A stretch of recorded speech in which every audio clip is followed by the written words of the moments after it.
Bienvenue à tous et merci de nous regarder. Merci de regarder votre magazine d'actualité politique, économique et sociale en République démocratique du Congo. Aujourd'hui, nous allons parler économie avec énormément de questions que nous allons devoir poser à notre invité. Pourquoi la République démocratique du Congo reste parmi les régions les moins concernées par les investissements directs étrangers? Comment expliquer cette situation? Le climat des affaires en République démocratique du Congo, on dit qu'il n'est pas favorable à l'investissement. Qu'est-ce qui crée un environnement propice et attractif à l'investissement? On aura évidemment des questions, des réponses à ces questions avec notre invité. Nous allons parler de la politique d'investissement en République démocratique du Congo avec les défis à relever. Notre invité, Robert Moustapha, je vais le recevoir dans cette émission en tant qu'expert, mais il a plusieurs casquettes. Directeur général de Investment RDC, qui est une boîte privée. Honoraire. Voilà. Vous êtes également, vous avez été directeur général de l'Agence nationale pour la promotion des investissements ANAPI et conseiller du ministre d'État du plan en matière d'investissement. Merci d'avoir accepté notre invitation et de répondre à nos questions. C'est moi qui vous remercie pour l'invitation et pour l'opportunité que vous m'offrez pour discuter d'un secteur important en ce qui concerne bien sûr les investissements dans notre pays. D'accord. Nous allons commencer d'abord cette émission dans une méthodologie tout à fait pédagogique pour comprendre les termes, parce qu'on parle de politique investissement en République démocratique du Congo. Qu'est-ce que ça veut dire? Est-ce que la République démocratique du Congo a un arsenal ou une politique d'investissement? C'est quoi? C'est quoi le contenu? Merci pour la question, mais de prime abord, permettez-moi de profiter de l'occasion pour remercier vivement, ou féliciter vivement la nomination du 5e président élu et de lui souhaiter un fructueux mandat. Et aussi de rendre un vibrant hommage au président sortant qui a permis bien sûr une passation de pouvoir assez pacifique, civilisée. Et je pense par cet acte, notre pays s'engage véritablement dans la voie vers la démocratie. Alors vous me posez la question de savoir qu'est-ce qu'on peut retenir de la politique d'investissement. Est-ce que le pays dispose réellement d'une politique d'investissement? Bon, je voudrais d'abord vous expliquer un peu le contexte qui a justifié, je dirais, l'érection de ce concept. Jadis, il y a quelques années passées, le financement du développement était tributaire des dépenses publiques, des prêts, d'aides de donateurs. Et le secteur privé était relayé au second plan. Mais aujourd'hui, le secteur privé joue un rôle moteur de croissance de l'activité économique et de réduction de l'emploi. Et le secteur, à ce titre, le secteur réduction privé... du chômage. Chômage, bien sûr. Le secteur privé est un puissant catalyseur de l'innovation, du transfert de technologie, de l'accélération de la croissance et bien sûr de la réduction du taux de chômage. C'est dans ce contexte que naît le concept de politique d'investissement. Alors, que peut-on retenir par politique d'investissement? Oui. Une politique d'investissement veut dire tout simplement une politique de soutien et d'aide au secteur privé pour permettre bien sûr à l'État d'atteindre ses objectifs de développement économique et social du pays. Parce que lorsque vous avez un investissement d'un privé, cet investissement, non seulement il contribue à l'assiette fiscale, mais il permet aussi de créer de l'emploi. Et donc, c'est une vision qui permet réellement je dirais, de résorber l'épineuse problématique sociale qui se pose avec acuité dans notre pays. Alors, la politique d'investissement, pour être beaucoup plus précis, se décline en deux moments forts.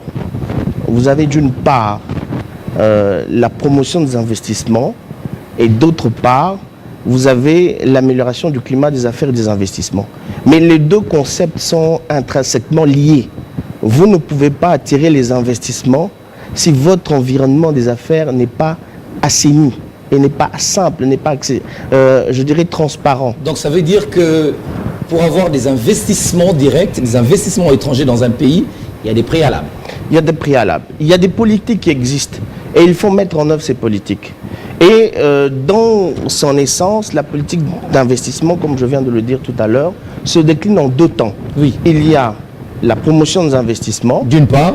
Ça veut dire quoi exactement? La promotion des investissements, c'est l'attraction des investissements.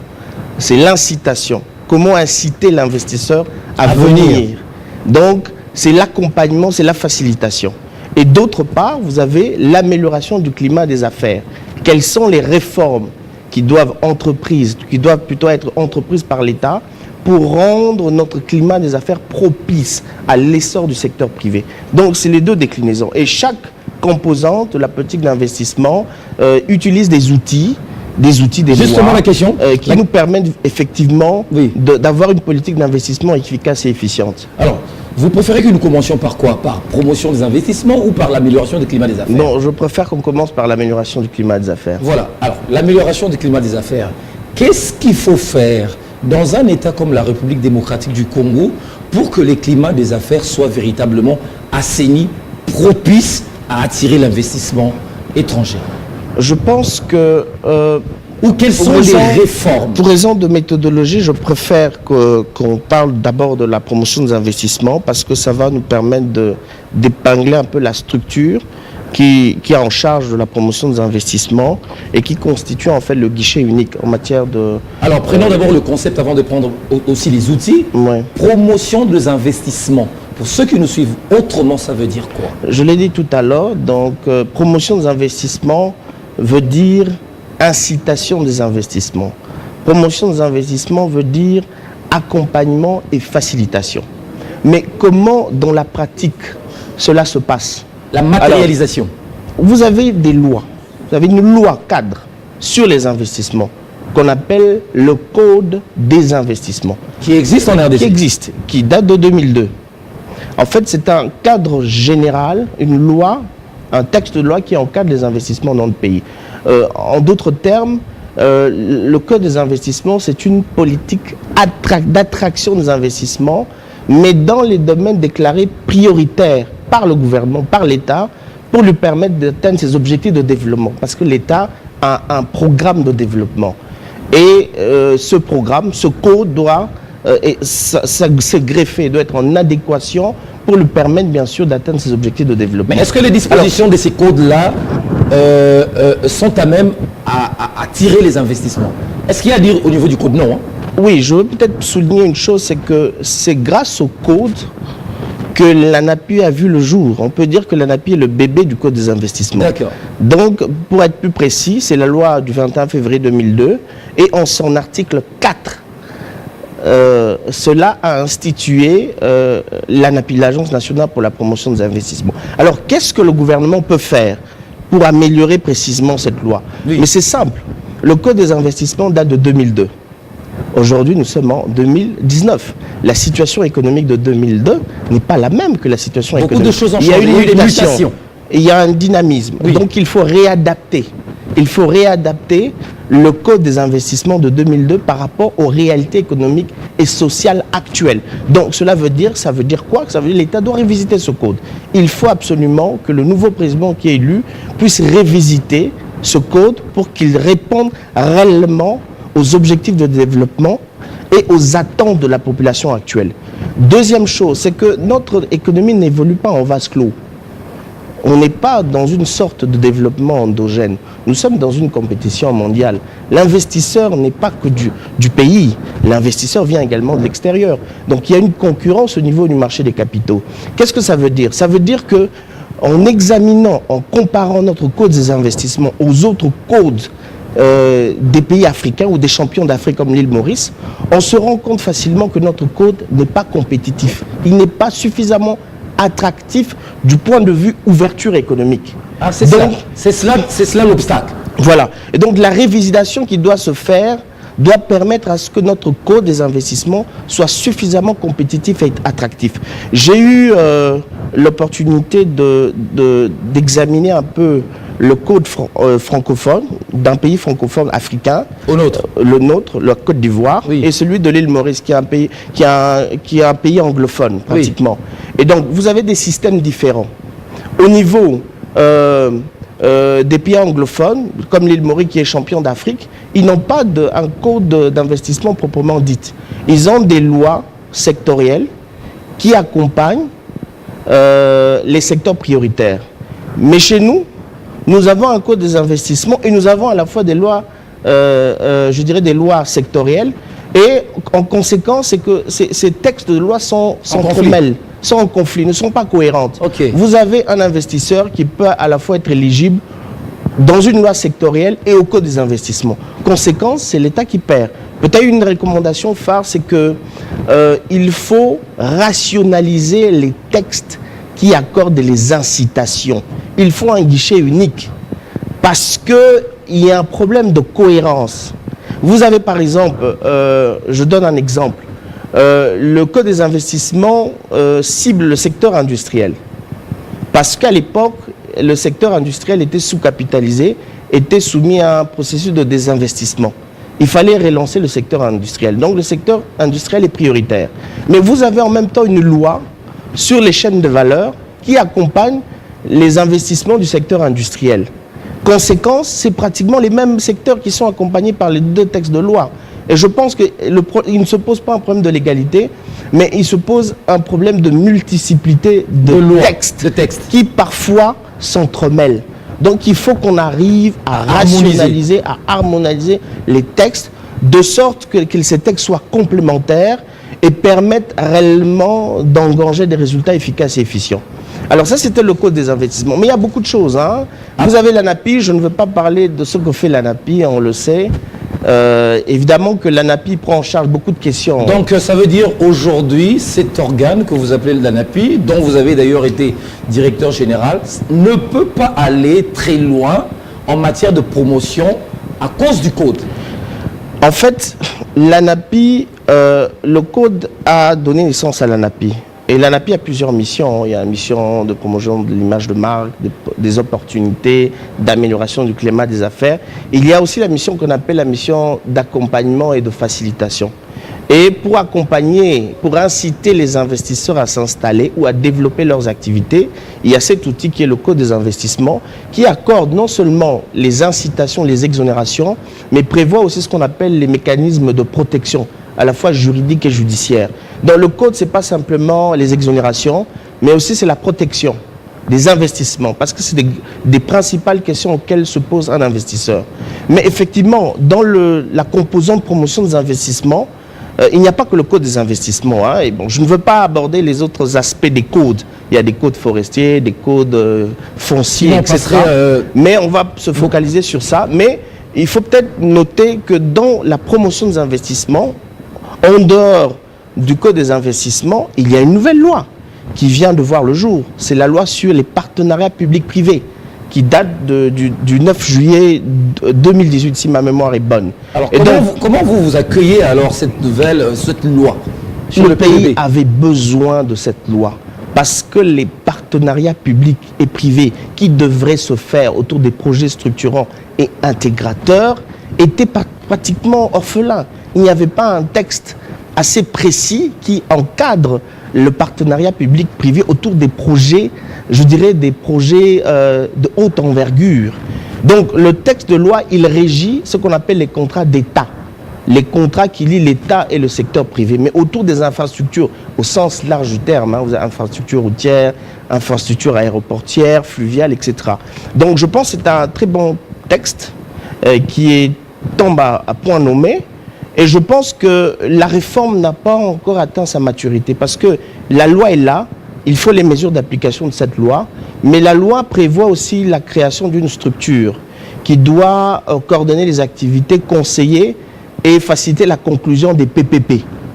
Et cette structure, c'est l'unité des PP, de gestion des PP, qui doit être bien sûr sous tutelle du ministère du Plan. Donc je pense qu'avec le nouveau président devra mettre un accent particulier pour qu'on puisse parfaire cette réforme et qu'on puisse réellement aller directement sur l'effet et mobiliser des investissements importants. C'est une loi importante parce que nous avons des secteurs qui demandent plus de 1 milliard de dollars pour que le secteur se développe, le secteur ferroviaire, etc.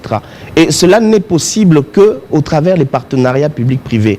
Mais il faut que la loi soit intégralement appliquée dans toutes ses dispositions pour que l'accompagnement se fasse en toute efficacité. Et donc, la recommandation la plus importante, c'est de parfaire la réforme sur la mise en place des structures qui devraient encadrer notamment les contrats d'État, le partenariat public-privé. Donc ça veut dire qu'au niveau de la promotion des investissements, le plaidoyer que vous faites, c'est le code.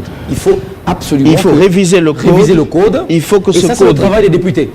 Oui, évidemment que c'est le gouvernement qui doit initier le texte, améliorer, faire des études de comparaison. Mais en dehors, pour finir peut-être sur le volet promotion des investissements, en dehors de la loi sur le partenariat public-privé, il y a aussi ce qu'on appelle les traités ou les conventions de protection bilatérale et de promotion des investissements.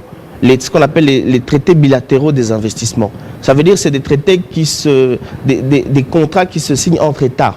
Un État dit voilà, moi ma cible c'est par exemple la Chine, je veux attirer les investissements de la Chine. L'autre État il s'est dit ok, ma cible c'est l'Afrique, c'est la RDC. Les deux États se mettent ensemble et signent pour assurer la protection des investissements réciproques qui se font dans les deux États. Alors le problème à ce niveau c'est quoi? C'est que nous avons signé beaucoup de traités ou des conventions de protection, de promotion réciproque des investissements. Quels sont les résultats? Quels sont les résultats? On en a fait une règle alors que ça devait être une exception. On ne doit pas signer avec n'importe qui. D'ailleurs, il y a des études qui ont démontré qu'il n'existe pas de lien positif entre la signature des traités bilatéraux et l'attraction des investissements directs étrangers. Donc, je pense qu'ici, il faut faire un état de lieu de ce qui a été signé, identifier les traités qui ont produit des résultats et ceux qui n'ont pas produit des résultats. Et il nous faut un modèle propre de traité. Parce que, vous savez, les traités d'investissement sont régis par la Convention de Vienne de 1969. Et c'est le droit international qui a la suprématie sur le droit national. Ça veut dire en cas de conflit, l'arbitrage se fera au niveau extérieur. Donc c'est le droit international qui pèse. Et ce qu'on a toujours critiqué de nos traités, c'est que ce sont des traités qui ne sont pas équilibrés. Parfois on accorde beaucoup d'avantages d'avantages à l'investisseur et l'État a plus d'obligations que de droits. Donc les traités ne sont pas équilibrés. Il faut qu'on arrive à équilibrer. C'est ce qu'on appelle la clause de parapluie. Donc on protège plus l'investisseur alors que l'État pratiquement n'a pas des obligations à invoquer auprès de l'investisseur. Donc je crois que c'est important. Il y a aussi ce qu'on appelle la clause de survie. Il faut évaluer. Il ne faut pas laisser comme ça continuellement que les traités se reconduisent. Il faut toujours évaluer. Et je pense qu'il faut qu'on fasse un travail d'état de lieu pour identifier et voir comment on peut réorienter l'action. Mais c'est un texte important, un traité important qui permet, qui entre dans le cadre de la promotion des investissements et qui attire suffisamment d'investissements. Donc, au niveau de la promotion des investissements, voici un peu je dirais les trois grandes sous-branches auxquelles on peut agir, en dehors bien sûr des autres actions dans le domaine de la santé, des infrastructures. C'est ce qu'on appelle au même moment les outils. Je considère ça comme des outils qui nous permettent de faire réellement le travail de promotion des investissements. Très bien. Alors, il y a également l'autre branche de la politique d'investissement dont vous avez parlé tout à l'heure. Il s'agit du climat des affaires, de l'amélioration du climat des affaires. Alors, comment améliore-t-on le climat des affaires?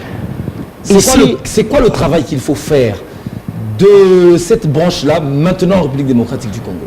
Je dirais le travail d'amélioration du climat des affaires et des investissements, c'est entre autres initier des réformes en profondeur, des réformes structurelles, des réformes systémiques qui nous permettent réellement d'assainir notre environnement des affaires. On a connu des réformes déjà qui ont été initiées. J'y viens. De façon à ce que ces réformes aient un impact en termes de délai, de coûts et de formalités administratives.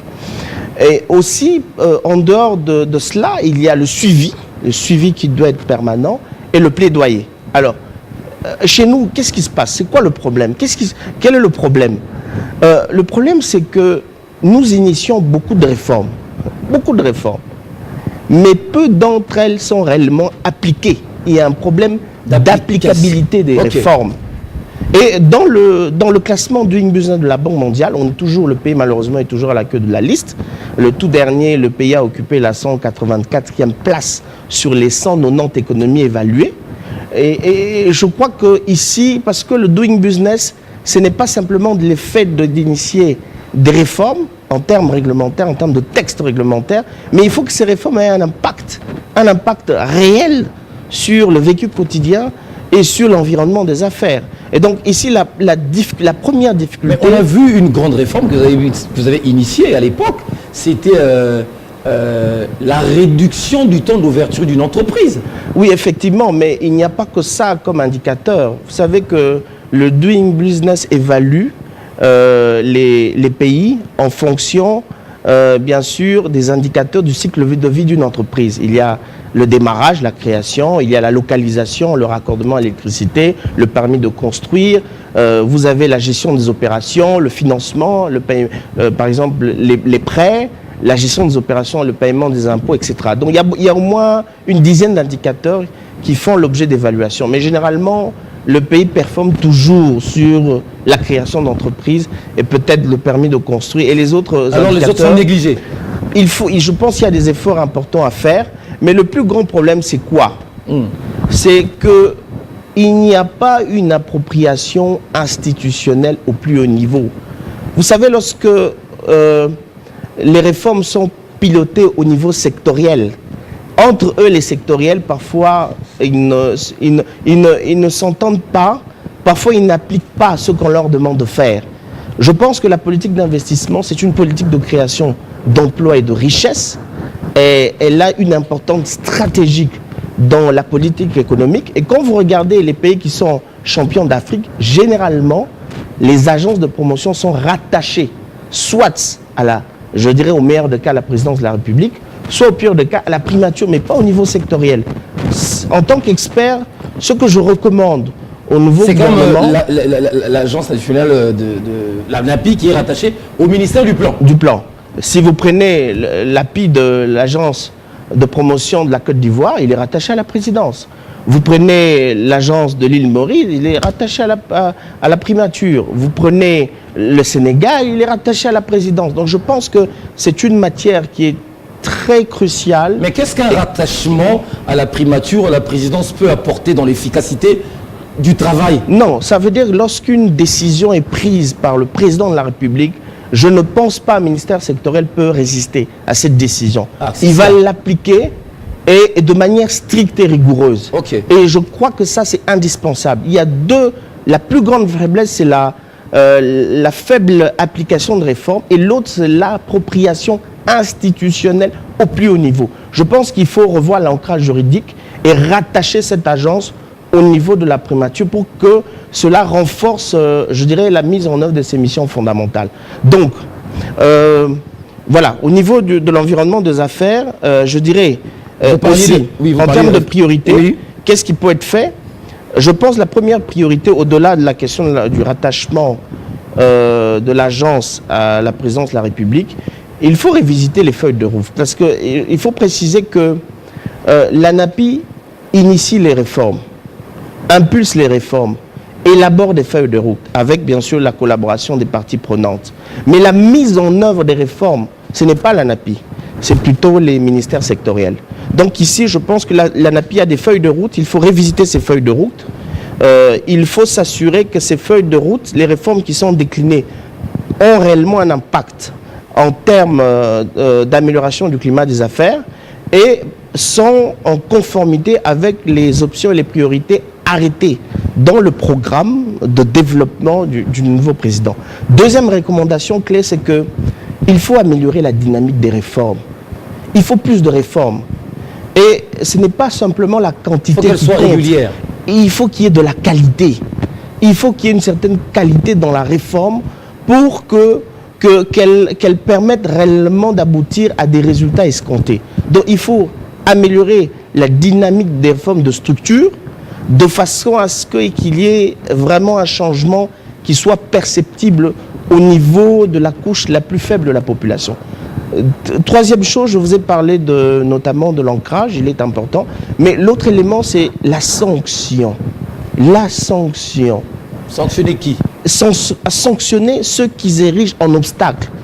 Pas seulement l'administration, mais aussi les ministères sectoriels. Vous pouvez initier une réforme, mais vous êtes confronté à des obstacles, à des résistances, parfois même des ministres.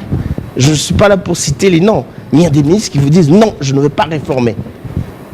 Je ne réforme pas. Et je pense que ce n'est pas des attitudes professionnelles qui permettent réellement à notre pays d'aller de l'avant. Ces genres de comportements sont récurrents. Il faut de la sanction à tous les niveaux de responsabilité contre tous ceux qui se érigent comme obstacle en termes d'amélioration du climat des affaires et des investissements.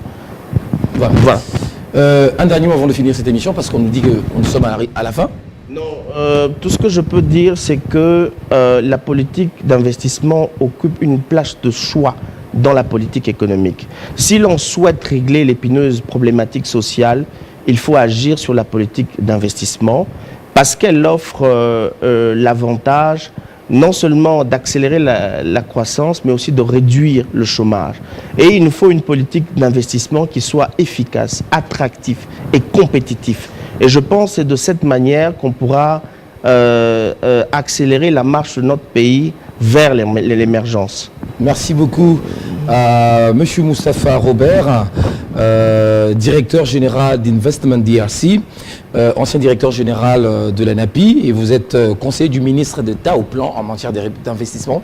Merci d'être venu dans cette émission pour nous parler de la politique d'investissement, les défis à relever pour le nouveau président, pour le nouveau gouvernement, pour cette nouvelle configuration qui se dessine. Je crois que ce message est très bien capté. Merci d'avoir répondu à notre invitation. C'est moi qui vous remercie pour l'invitation. Merci également à vous d'avoir suivi cette émission. Portez-vous bien. À très bientôt et avec le même plaisir.